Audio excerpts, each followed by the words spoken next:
നമ്മൾ ലൈഫിൽ എത്രയൊക്കെ പോസിറ്റീവ് ആകാൻ നോക്കിയാലും നമ്മൾ ലൈഫിൽ നെഗറ്റിവിറ്റി കൊണ്ടുവരുന്ന കുറേ ആൾക്കാരില്ലേ നിങ്ങളുടെ ചുറ്റുപാടും ഉറപ്പായിട്ടും കാണും. നിങ്ങളുടെ ഫ്രണ്ട്സ് ആവാം, കൊളീഗ്സ് ആവാം, ഫാമിലി മെമ്പേഴ്സ് ആവാം, റിലേഷൻഷിപ്പിലുള്ളവരാവാം. അപ്പോൾ ഇവരോട് നമ്മൾ എങ്ങനെയാണ് പെരുമാറേണ്ടത് എന്നുള്ളതിന് ഒന്ന് രണ്ട് കാര്യങ്ങൾ ഞാൻ നിങ്ങളോട് പറയട്ടെ. ഒന്നാമത് ഇവരെ എങ്ങനെ ഐഡന്റിഫൈ ചെയ്യാം എന്നുള്ളതാണ്. രണ്ട് ടൈപ്പ് ആൾക്കാരാണുള്ളത്.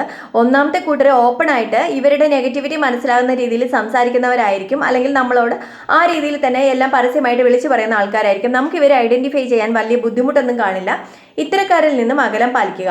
രണ്ടാമത്തെ ആൾക്കാരെ വളരെയധികം സൂക്ഷിക്കുക. കാരണം വളരെ സ്വീറ്റ് ആയിട്ട് അല്ലെങ്കിൽ വളരെ സോഫ്റ്റ് ആയിട്ട് നമ്മളോട് പെരുമാറുകയും സംസാരിക്കുകയും ചെയ്യുന്ന ആൾക്കാരായിരിക്കും.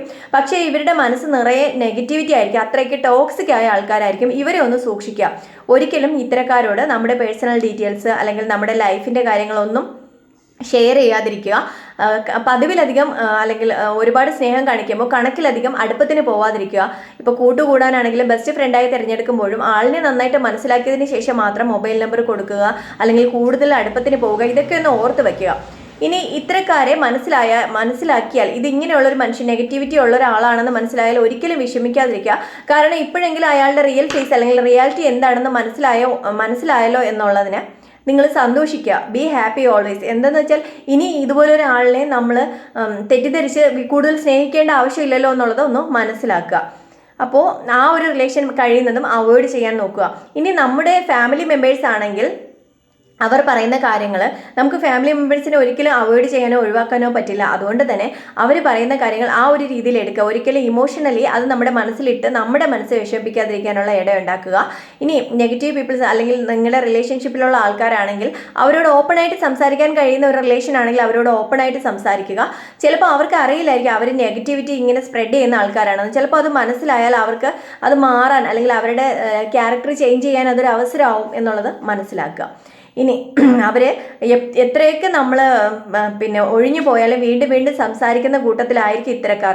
അവരുടെ ലൈഫിൽ ഒരുപാട് പരാജയങ്ങൾ ഏറ്റുവാങ്ങിയത് മറ്റുള്ളവർ അറിയരുത് എന്നുള്ള ഒരു നിർബന്ധ ബുദ്ധി ഇവർക്ക് കാണും. അതുകൊണ്ട് തന്നെ ഇവരോട് സംസാരിക്കാൻ നിൽക്കുമ്പോൾ ഒന്നോ രണ്ടോ വാക്കിൽ മറുപടി പറഞ്ഞിട്ട് മാക്സിമം അവിടെ നിന്ന് ഒഴിഞ്ഞു പോകാൻ നോക്കുക.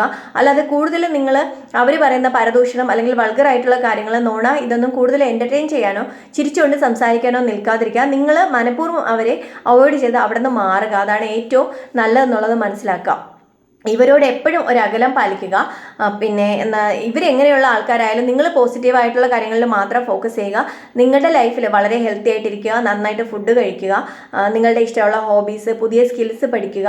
ഇതുപോലുള്ള കാര്യങ്ങളിൽ നിങ്ങൾ ഫുൾ ടൈം ബിസി ആവുക. ഇതുപോലുള്ള നെഗറ്റിവിറ്റി ആയിട്ട് കൊണ്ടു നടക്കുന്ന ആൾക്കാരോട് കൂട്ടുകൂടാനോ അവരെപ്പറ്റി ചിന്തിച്ച് വിഷമിക്കാനോ നിങ്ങളുടെ ലൈഫിൽ ഒരു നിമിഷം പോലും പാഴാക്കി കളയാതിരിക്കുക. ഫുൾ ടൈം ബിസി അല്ലെങ്കിൽ ഫുൾ ടൈം എൻഗേജ്ഡ് ആകുമ്പോൾ നമുക്കിതൊന്നും ചിന്തിക്കാൻ പോലും സമയം കിട്ടില്ല എന്നുള്ളത് ഓർക്കുക.